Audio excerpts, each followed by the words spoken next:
Get ready, my soul. I'm diving in. Get ready, my soul. I'm diving in to the deepest kind of love, to the sweetest kind of life. Get ready, my soul.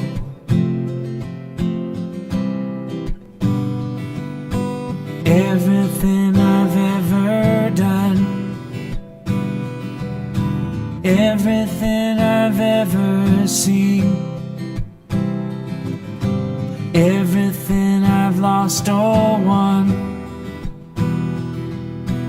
everything I've ever dreamed has brought me here to the present moment, here to a new beginning here.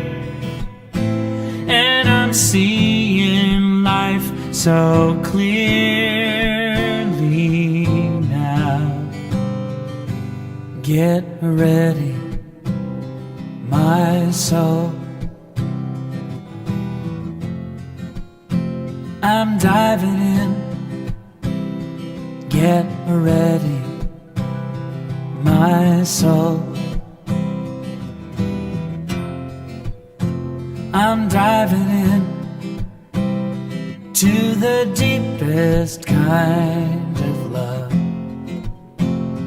to the sweetest kind of life. Get ready, my soul. 'Cause here I go, deeper, deeper, deeper than I've ever been before. Here I go, closer, closer, closer to my sacred source. Here I go, deeper, deeper, deeper than I've ever been before. Here I go, closer, closer, closer to my sacred source. Get ready, my soul. I'm diving in. Get ready, my soul. I'm diving in to the deepest kind of love, to the sweetest kind of life. Get ready, my soul. Get ready, my soul.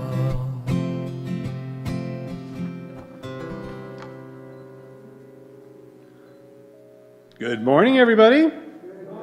Are you ready? Let's dive in. Welcome to Unity Spiritual Center, Spokane. I'm hearing bells or something. Where our mission is of transforming lives and inspiring people to make a positive difference in our world. My name is Alan Basson, and I will be your platform assistant this morning. If everyone could please take a moment now and silence those noisemakers. Now, I'm not talking about your husbands, I'm talking about your phones. That would be very much appreciated. As always, we want to begin our time together by stating our opening affirmation. I will say it once and have you repeat it with me. There is only one presence and one power active in my life and in the universe, God the good. Everybody? There is only one presence and one power active in my life and in the universe, God the good. This is Unity's foundation principle: one presence, one power, one life, living through and as each and every one of us. This morning we'll be hearing from our transformational speaker, Reverend David McClure, and his message titled, In and Out of the Dark. Reverend David will also be leading us in our meditation, which we will look forward to a little later. And now, for some news you can use, please welcome me. Oh, you're too kind. No, you're too kind. Thank you very much. Starting Wednesday, June 2nd, Reverend David McClure begins a series of summer Zoom book studies. The first one is a 6-week series based on the book Think Again, The Power of Knowing What You Don't Know by Adam Grant. Intelligence is usually seen as the ability to think and learn. But in a rapidly changing world, there is another set of skills that we all need to sharpen up on. That's the ability to rethink and unlearn. Most of us like to stay in the comfort of our current convictions rather than venture out into the unknown world of doubt. But it may be in the not knowing or the yet to know that our true happiness lies. Join Reverend David on Wednesdays from 10 to 11:30 a.m. on Zoom. If you're interested in joining, please email Reverend David at the email address shown on your screen. We are excited to announce that our youth ministry will start back up again next Sunday, May 23rd, for kids ages 4 years old to high school. Yeah, it's been a long time. COVID restrictions will be in place, and we ask that families with kids arrive by 9:45 to get them checked in and everyone situated before service starts. If you have any questions, please contact Reverend Jackie Green. Our new community member orientation will be held today directly after service at 11:30 a.m. in the chapel and on Zoom. Our 9 a.m. Spiritual Journeys meditation service next Sunday will feature the Power of Trees meditation with Hank Breckling. Hank will lead us through a guided meditation in which we connect with the earth and trees and learn about how to continue our communication with them.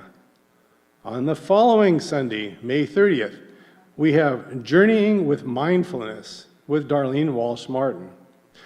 Darlene says that mindful, focused attention offers an opportunity to explore and appreciate the present moment with more curiosity and self-compassion and less self-judgment. Join Darlene on the 30th at 9 a.m. Our transformational speaker for Sunday, May 23rd is Heather Grover, whose message titled Table for Two, Living a Spiritually Grounded Life with Anxiety, which I'm sure nobody here has, but just in case, you should tune in. On the following Sunday, May 30th, Memorial Day weekend, we have Amber McKenzie and her message titled Holy Shift! Sorry. Amber will be speaking on a recent experience with a great spiritual teacher, projection, and the holy shift that occurred as a result. Join us in person or via Zoom for both services. And finally is right. For those joining us virtually, we have a Zoom call directly after service today to discuss your reflections, observations, and inspirations. Reverend David will be on the call as well, and he would love to hear from you. Please use the number on the screen to join us in that call. And now, here's Hank Breckling to share an update on our Spiritual Journeys service.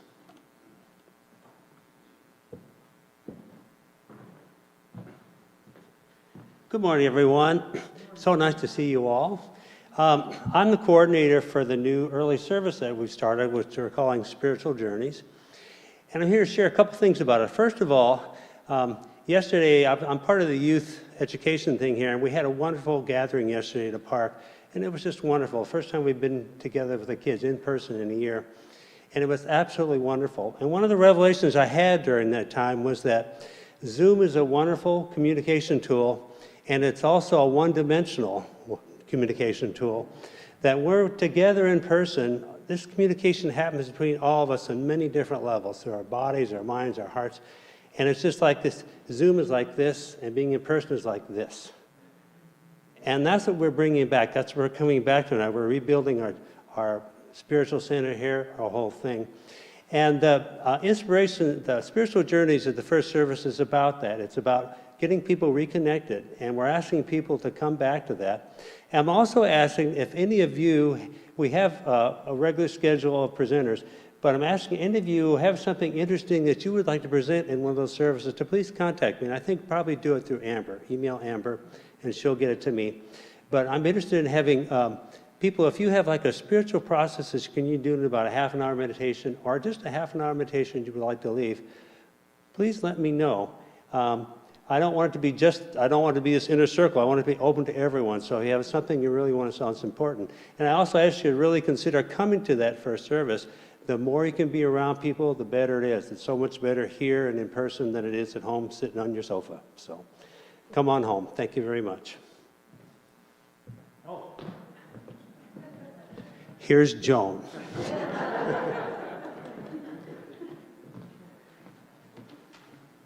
Well, good morning. I am here to do a short board update.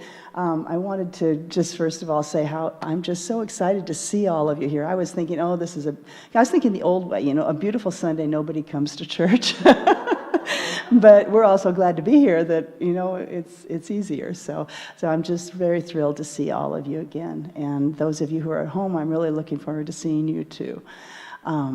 So there are two things I want to bring up. One of them is that, as I mentioned about a month ago, Lisa Zuber had to resign from the board. So the board has appointed, and she's accepted, Shalon Parker as our new board member.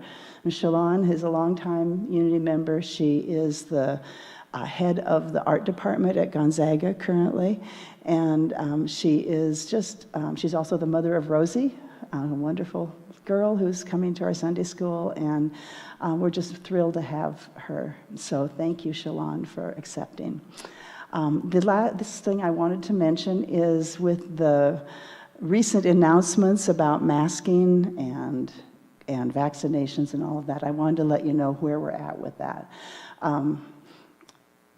The governor has said that people who are vaccinated can be indoors without masks now and without social distancing, but that it's up to businesses and organizations to determine if they want to be more restrictive.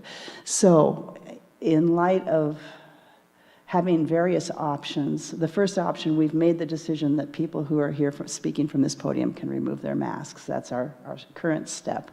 To that end, we're asking this week and next week, next Sunday, anybody who's in the service to complete one of those short little surveys so we can get a sense of whether we have herd immunity here yet, and where we're at percentage-wise with our vaccination rates. Not any pressure or expectation that anyone do it, but we just need to know where we're at. And then this week, we will be sending out a doodle poll. So even if you have completed one of those little slips here at church, please also complete the doodle poll and get it back to us within a couple of days, because the board will be meeting on the 24th to look and see what the congregation has said about how they feel about all of this, and we may put out several options and see what people think.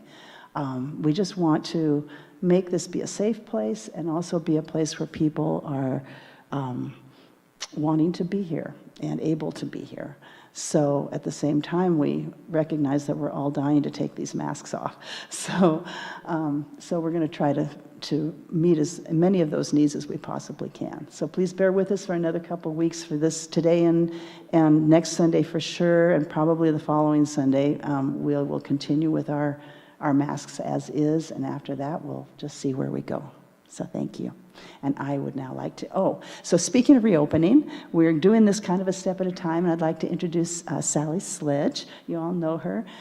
We have about 13 teams that are actively at work you may not see them, but they're meeting by Zoom, most of them.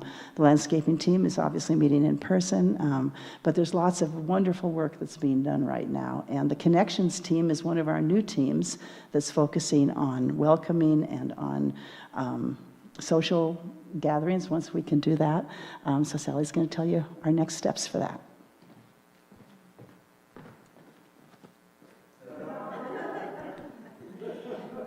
Good morning. Actually, I worked for 30 plus years wearing a mask in the dental office, so I'm more used to it probably than most of you. Well, good morning to all of the many faces here, and especially to those of you out in TV land. We are starting after the second service, right today, a coffee service in the prayer garden. When we did its planning, we talked about, we were still thinking we'd wear our masks outside, but it looks like those restrictions outside are changing. I will probably still wear mine, just by my choice.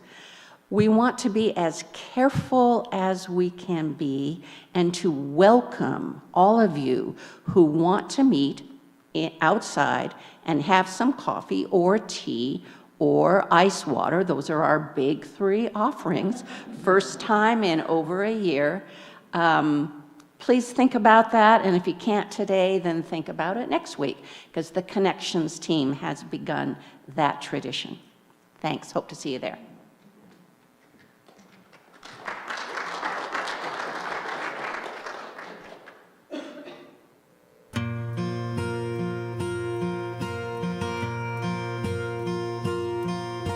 Sitting alone on a hillside, confused about what to do. My choices were all complicated. It was time to think things through. Spotted a striped caterpillar, stretching her face to the sky, then dragging her cumbersome body an inch at a time. I was feeling the pain of slow progress when a friend of hers fluttered by. As I leaned close, the caterpillar spoke with a voice as soft as a sigh. And she said, "Butterfly, please tell me again I'm gonna be alright. I can feel a change is coming. I can feel it in my skin. I can feel myself outgrowing this life I've been living in, and I'm afraid of change. So butterfly, please tell me again I'm gonna be alright.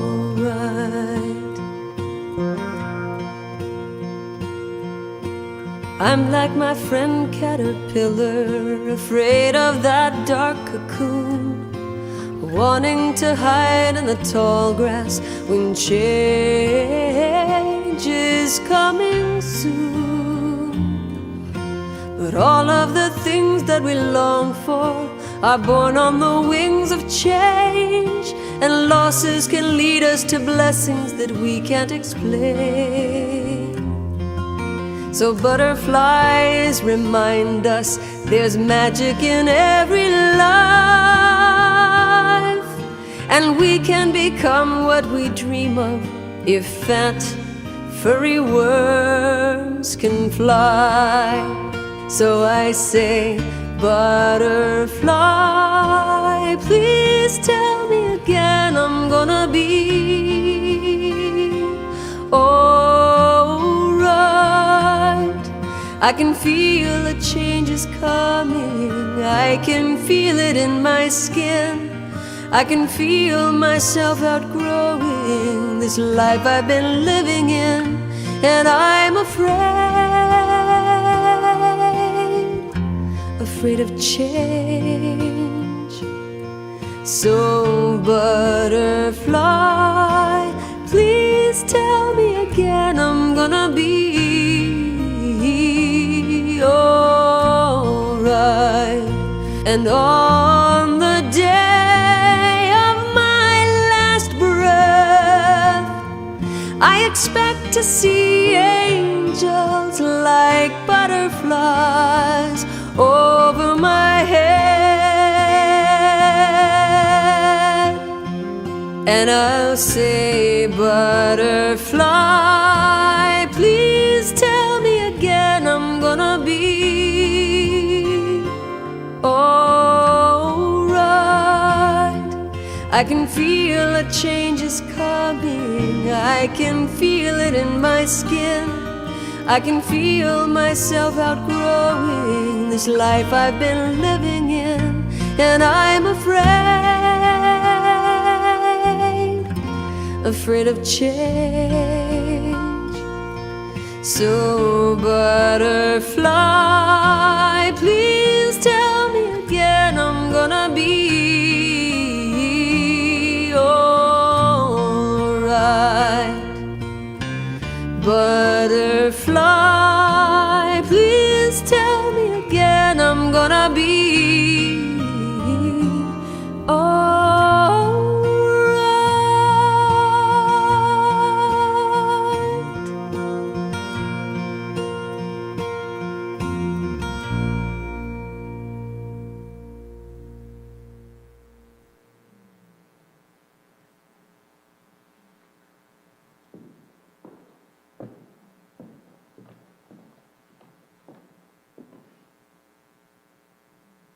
Morning, Spokane. Good to hear Janice Stanfield again. It's been a while.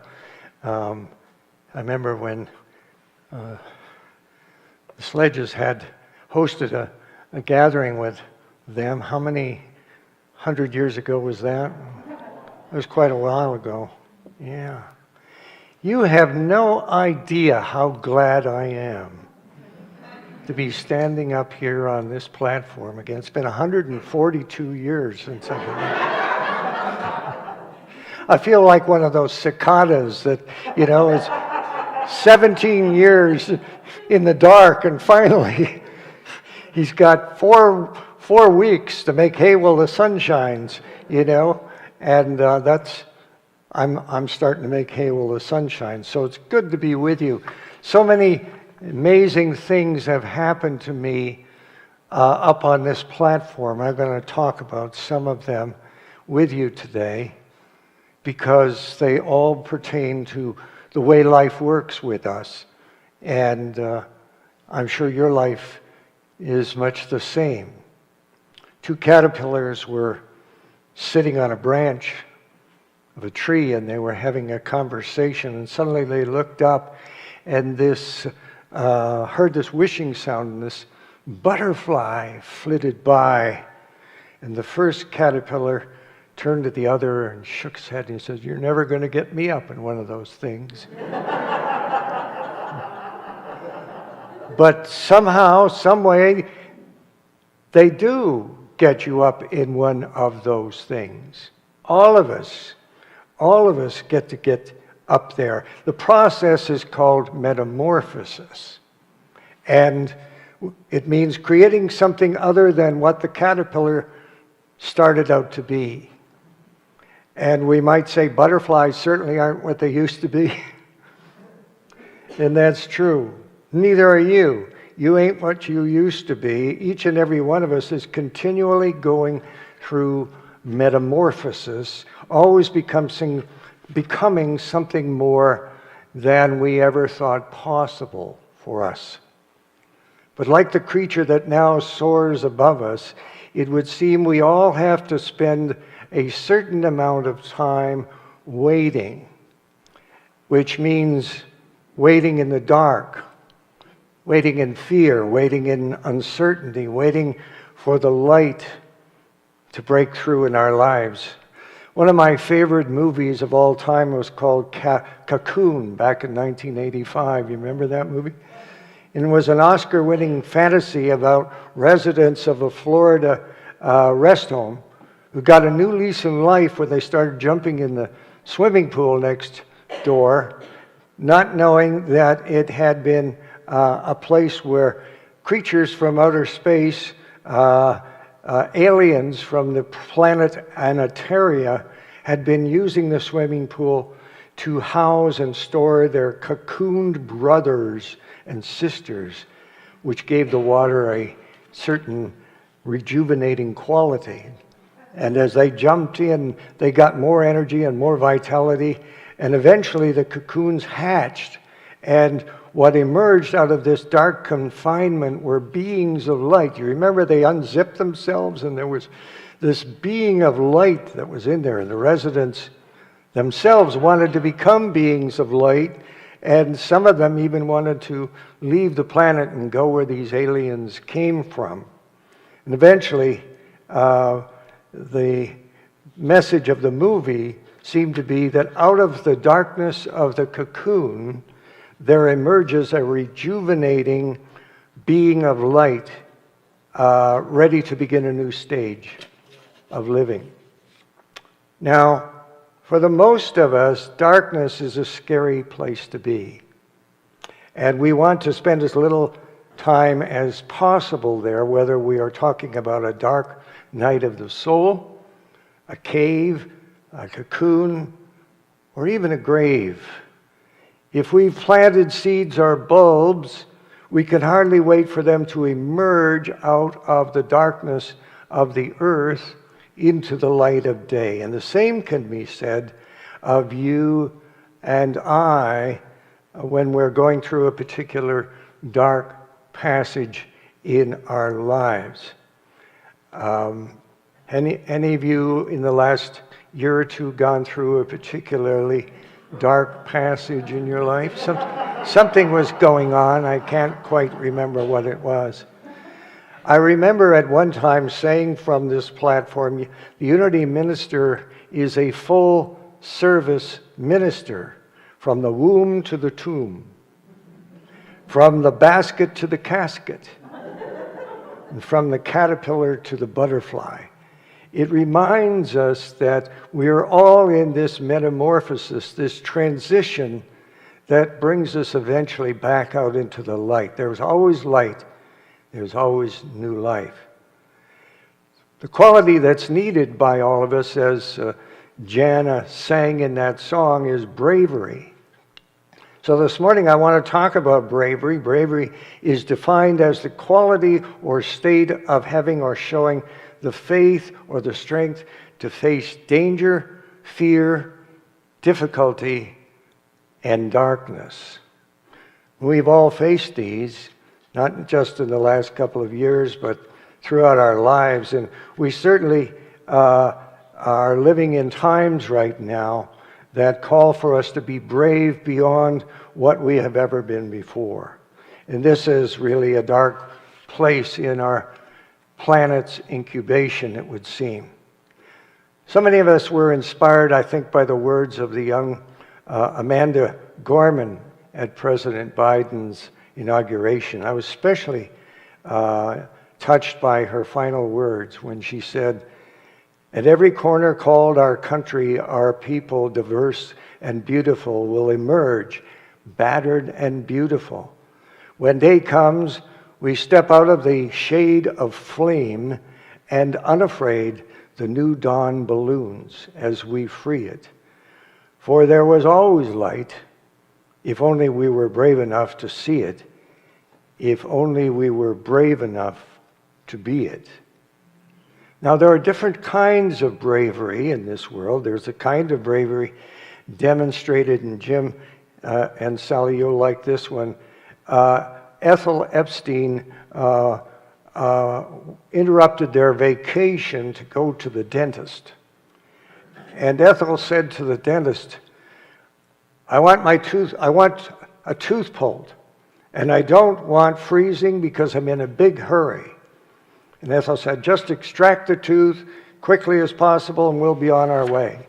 Well, the dentist was impressed with this. She said, "You're certainly a brave woman. Which tooth is it?" And Ethel turns to her husband and says, "Show him your tooth, dear." Have you had a few of those customers over the years? Yeah. But there are many ways that we can and have demonstrated bravery in a dark and uncertain period in our lives. I used to be terrified of going to the dentist when I was a kid, and I remember my first trip to the dentist, and I had learned Unity's prayer of faith. God is my help in every need. God does my every hunger feed. God walks beside me. I must have said that 50 times before entering the office of the dentist. And as a result, I was brave enough to see my way through it and move on from that particular point back out of the dentist's office. As Unity students, we know there's always light at the end of the tunnel. We know that there is a light in us that shines brightly, always, no matter what. Now, sometimes that's easy to say and it's easy to preach, but sometimes we forget that there is light. We all seem to see the darkness in the news and in the world around us. We begin to think that that's all there is, and that this is our final state. Even if a McClure is telling you that you are the light of the world, or there's light at the end of the tunnel, we know it's simply a train that's going to bury us at the end of the tunnel, even if it points towards the light. No matter if Jesus tells us you are the light of the world, yeah, Jesus, I know that, but you aren't going through what I'm going through in my life right now. No matter how often he keeps nudging us in the direction of the light, we seem to have lost our bravery to see it, and more importantly, to be it. If you know you are brave enough to know the truth over and over again, after a while, you are set free from being buried in the darkness, and the light begins to emerge in your life. But you have to keep reminding yourself of this, and especially you have to keep on when you feel like succumbing to the darkness. But your story and my story and every other human being's story has been a story of coming up against something that buried us, barred our way, something that walled us in, something that had written all over it, impassable, impossible, impenetrable. And so it caused us to stop, to sink, to give in and to curl up and give up, knowing that what we believe holds us in the darkness is that the darkness is permanent instead of temporary, and it's not just a stage in growth, it is the end of all growth, period. Have you ever thought that being buried underground may not be a sign of death and finality? Have you ever thought that? Maybe it's a sign of not being buried all, but maybe it's a sign of being planted. You ever thought of that? It's like a seed waiting for the light, waiting for spring, waiting for its time to once again emerge into the light of a new day. So let me ask you this morning, as I've asked myself over the past couple of years, what are you right now? Are you buried or are you planted? For a chick to be born, it has to break its shell. Imagine how hard that must be for that chick. But what is it that lies beyond the broken shell? It is life bursting out of its limitations and starting a new stage of growth. And right now in our lives, yours and mine, it's time for breaking shells, for breaking barriers. For a butterfly to be born, it has to totally release and dissolve its identity as a caterpillar. It must give up everything and stay in the darkness for a long time. It must be brave enough to break out of its cocoon and discover its wings and learn to stretch and get up in one of those things that's flying around there. And as I was saying, if you think caterpillars have to be courageous, what about these cicadas? Have to be buried for 17 years. Good grief. And then they have to come up and they got 4 weeks to mate and feed and lay eggs and do their thing before leaving it all behind. So my question to each of you, including myself this morning, what is the next brave step that you need to take to emerge out of the dark and into the light? Like you, I have had many times in my life when I was buried in the darkness. Interestingly, a lot of them happened right where I'm standing right now.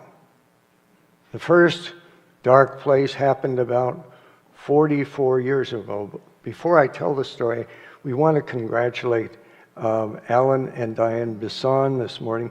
They had their 45th wedding anniversary yesterday. So. Yay! We're close to you. We're at 43, going on 44. So we're. Needs a medal for putting up with me. Well, about 44 years ago, my first wife failed to come home one night. I waited and worried to no avail, and finally the next day she did come home and informed me that she was leaving me for another man.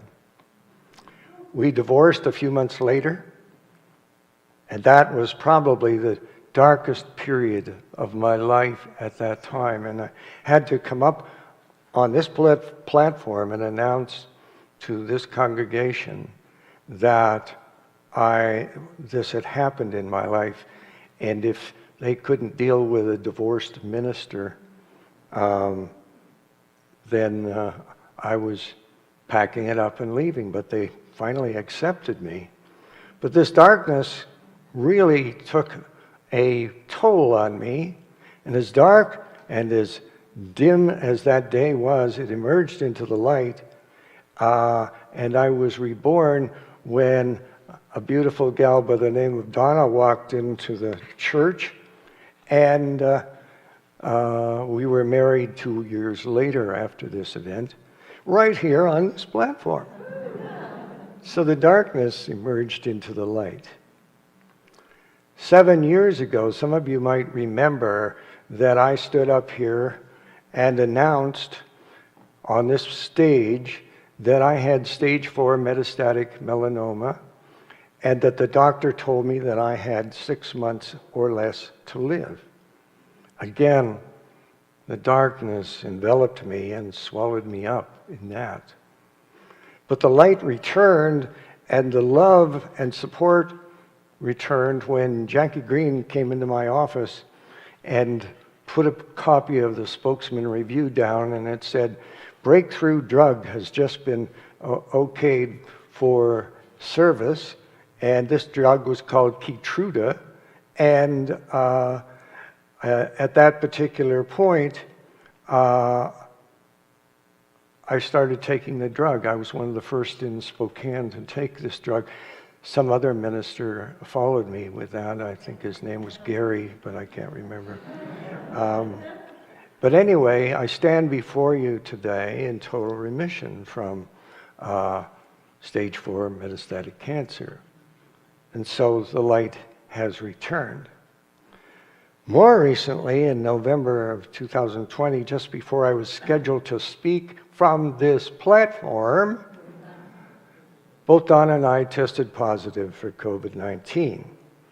Donna had fairly mild symptoms. Mine were more severe. A few days after my test, I was taken to the hospital in serious condition. There was great concern about whether I would see the light of day again. I was placed in a dull and dark, deep in the bowels of a dark room in the bowels of Sacred Heart Hospital. Fortunately, with the expert medical care that I got there from doctors and nurses and chaplains, including my dear wife, her encouragement, and your prayers, I was able to go home in 5 days. And once again, after slow and steady recovery and lots of support from my family, my friends, and members of this congregation, I stand before you today seeing the light once again and trusting that light that I have another go at getting myself up in one of those things. I know there'll be darkness and shadows ahead, and that's true for each one of us. But we will be brave. We will be brave enough to see the light and brave enough to be the light. Each of you can tell stories and could come up here and tell similar stories.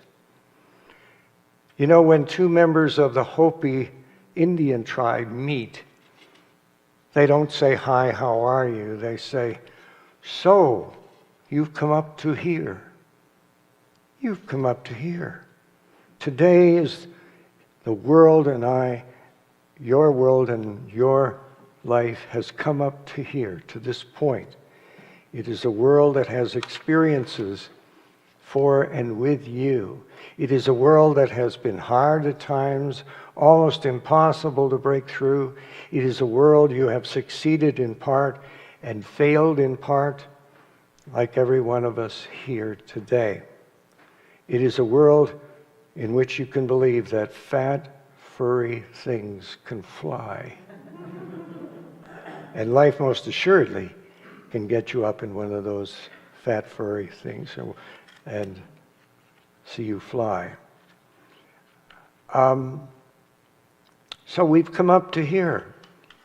Our world is what it is today. And I know it is a world that will have you in it and have me in it, just as this world does. It is a world where someone like you can exist, not just exist, but a world in which you can thrive, a world in which you can be brave, and a world where the light will always shine. One night a truck crashed into some trees off a highway near Houston, Texas, and the driver was caught in the capsized cab, and the truck caught fire. And they tried to get the driver out of the two trucks, the one that had crashed into the other one, tried to pull them apart, but to no avail. They took crowbars and tried to pry the doors open, but to no avail, and the fire began to seep through the floorboards. Then a man stepped out of the dark, and he walked up to the truck and took hold of the door and tore it off with his hand. He reached inside and plucked out the steering wheel. He plucked out the clutch pedal, and he beat out the flames with his bare hands so that they could try to get the driver out, but they still couldn't. Then the man who came out of the dark wedged himself into the cab and began to straighten it up. They said you could hear steel popping from miles away as the roof of the cab began to rise till men could reach in and pull the driver out. And then the man disappeared into the dark. And they found him a few days later, and when they did, they found out who he was. He was a black man named Charles Dennis Jones. And a reporter asked him, "How were you able to do this?" And he said, "You never know what you can do until you see another person in trouble. And you never know what you can do or be until a new version of you comes along and takes you out of the dark and back into the light.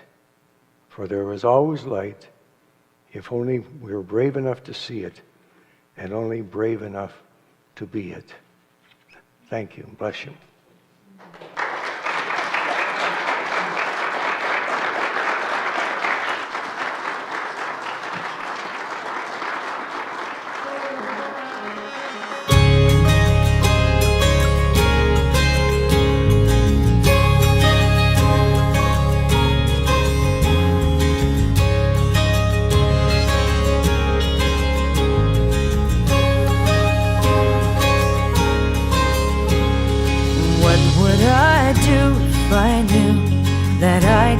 not fail. If I believed, would the wind always fill up my sails? How far would I go? What could I achieve? Trusting the hero in me. If I were brave, I'd walk the razor's edge, where true believers dare to tread, and never lose faith, even when losing my way. What step would I take today if I were brave?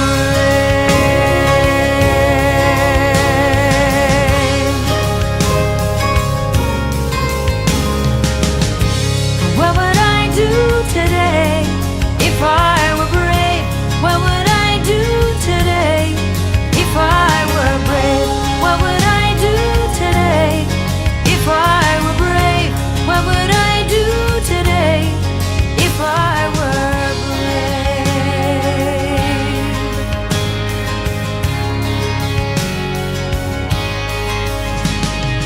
What if we're all meant to do what we secretly dream? What would you ask if you knew you could have anything? Like the mighty oak sleeps in the heart of a seed, are there miracles in you and me? You know there are.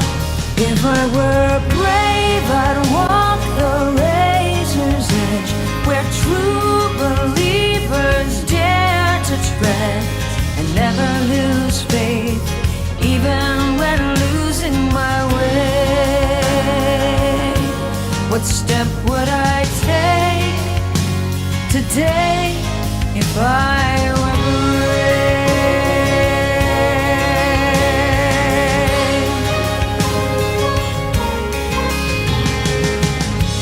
What would I do today if I were brave? What would I do today if I were brave? What would I do today if I were brave? What would I do today if I were brave? If I refuse to listen to the voice of fear, would the voice of courage whisper in my ear?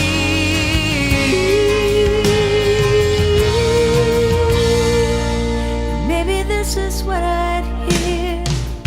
I am brave enough to move ahead, where true believers dare to tread, never lose faith, even when losing my way. What step will I take today? I am brave.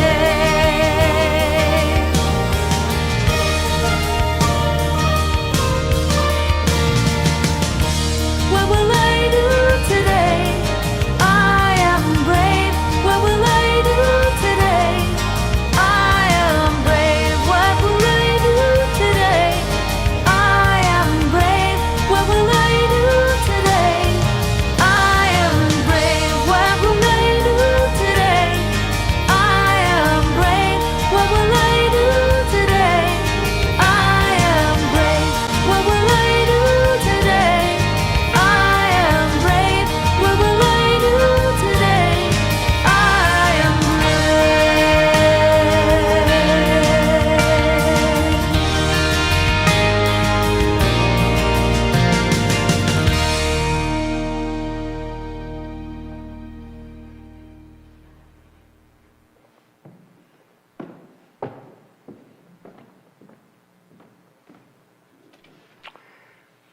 Well, we're going to experience a little meditation right now, if you're brave enough to do that with me.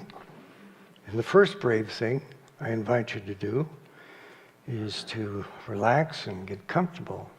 And that's a brave thing to do in a world that we live in. And take a long, deep breath. Dare to do that. That's a brave thing to do, too.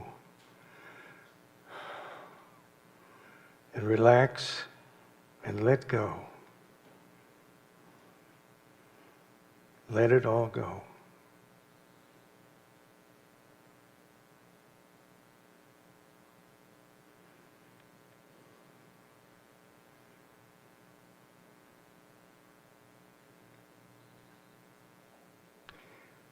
You know, there's a part of each one of us that, for want of a better word, is called the great protector. And another name for this protector is the shadow of the mind. That's right, the shadow of the mind. Now, mostly shadows instill fear in us, such as when adversity strikes, or when we try to grow beyond what we used to be, or if we're stepping into something that we have long dreamed of.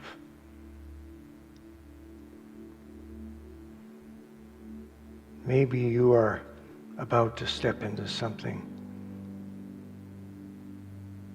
that you have longed to do or be or experience. But to step into something that's new or unusual usually means risk. Perhaps harm. What will this mean? Will I be hurt? Will I be embarrassed? Will I be disappointed?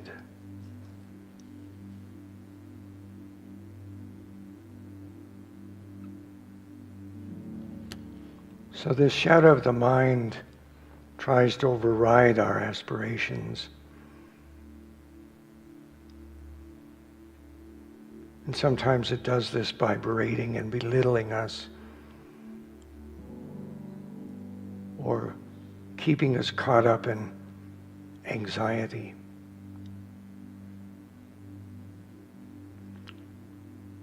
But it's doing this in an attempt to keep us safe. It will do this to try to prevent us from evolving and changing and following through with our deepest calls and our cherished dreams. Maybe you never looked at darkness and shadows in this way. But when we're caught up in this, we may find it hard to move freely in our lives. It's as though we are in a cocoon or a dark prison, or maybe even a grave.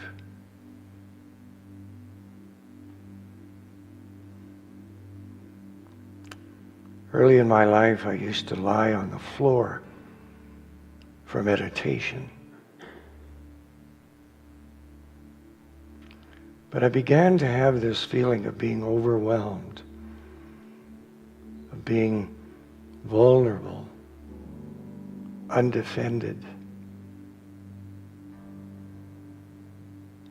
Being open and receptive was difficult. So I began to recognize all the ways that my body was trying to defend itself.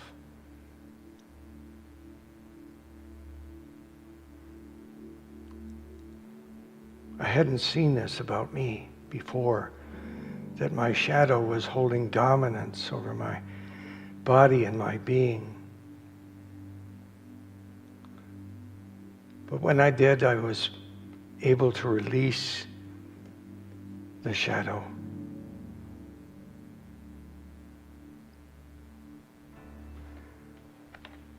And today, I invite you to do the same.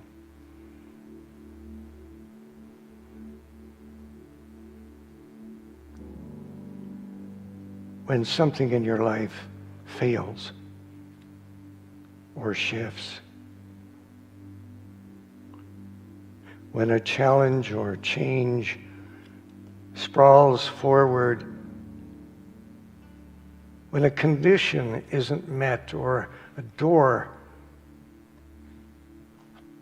that has been open for so long suddenly closes,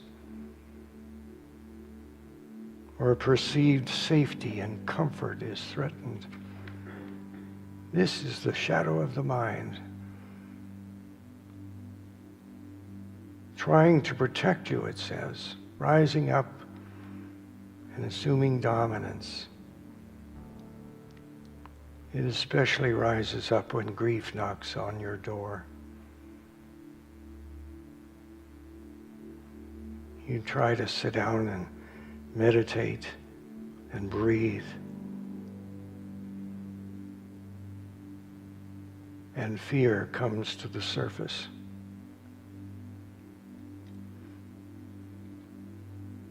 When your lover leaves, or trust is betrayed, a sickness befalls you, or when a harsh word tears at your soul.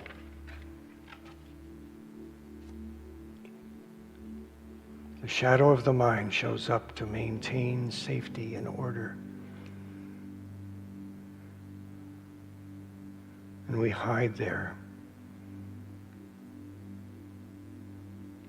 But this protecting darkness is like the caterpillar in the dark cocoon, the chicken in the egg, the seed in the dark earth.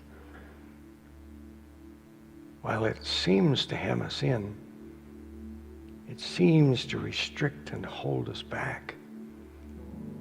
It seems like a prison, a burial, an ending.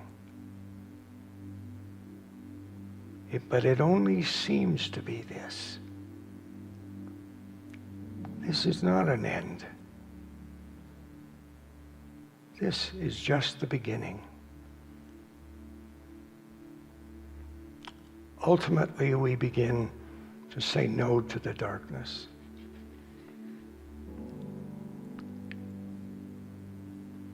Ultimately, the life in you signals that it's time. It's time to come out into the light again.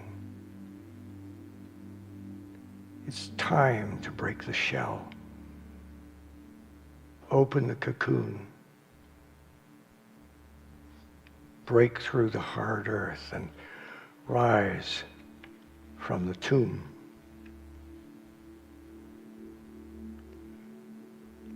There's a time in our metamorphosis when we find that we are ready to face all the risks there are in order to be more fully alive, more fully embodied, and become the new form of life that exceeds anything we have ever known before.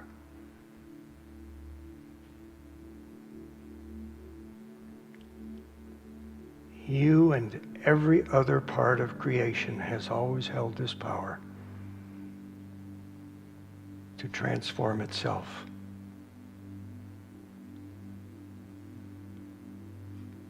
The body of light has always been there for you.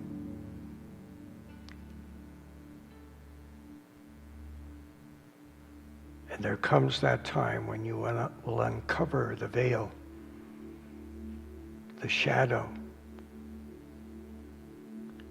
so that you can give your body of light the opportunity to reassert itself and bring you into the dawning of a new day, a new life, a new form, a new idea.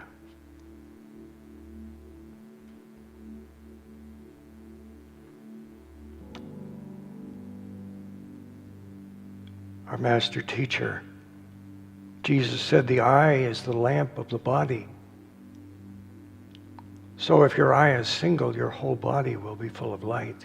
But if your eye is dark, your whole body will be full of darkness. If then the light in you is darkness, how great is that darkness? But if the darkness in you is light, how great is that light?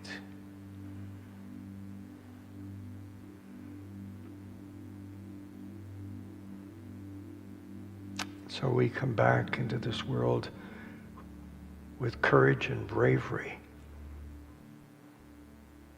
to emerge from the darkness and become all that we have meant to become and even more, and walk in the light of truth. And so it is. Amen.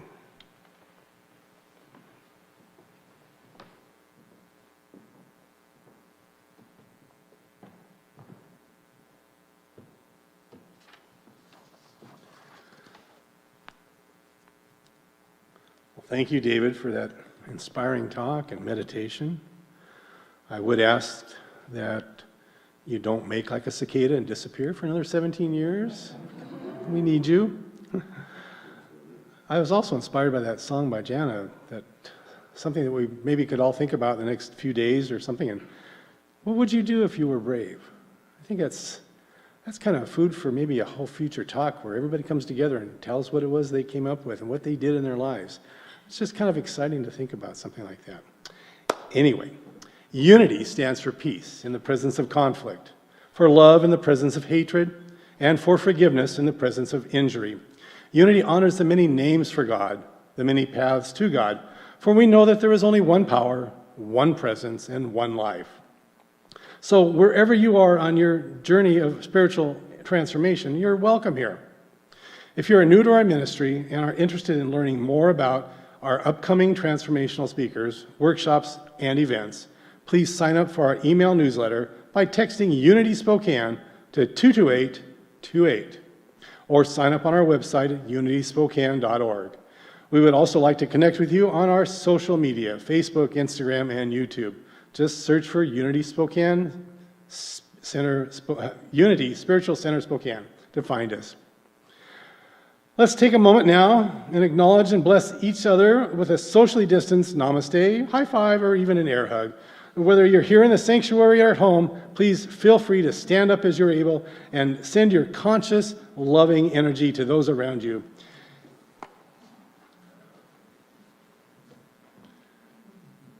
And if everybody gets double vaxxed, we can do this in person. Real hugs. Keep it in mind.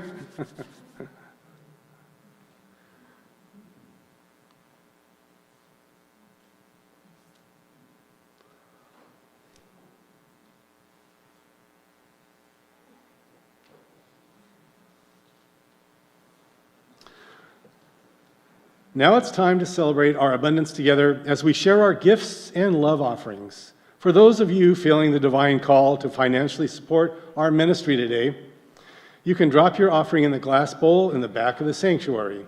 And another option is to text GIVE to 253-528-7416, or visit our website, unityspokane.org, and click on the donate button at the top. We also want to thank and acknowledge everybody who is on our automatic giving program. They've kept this ministry afloat during the time of COVID-19. Again, thank you so much for your ongoing contributions.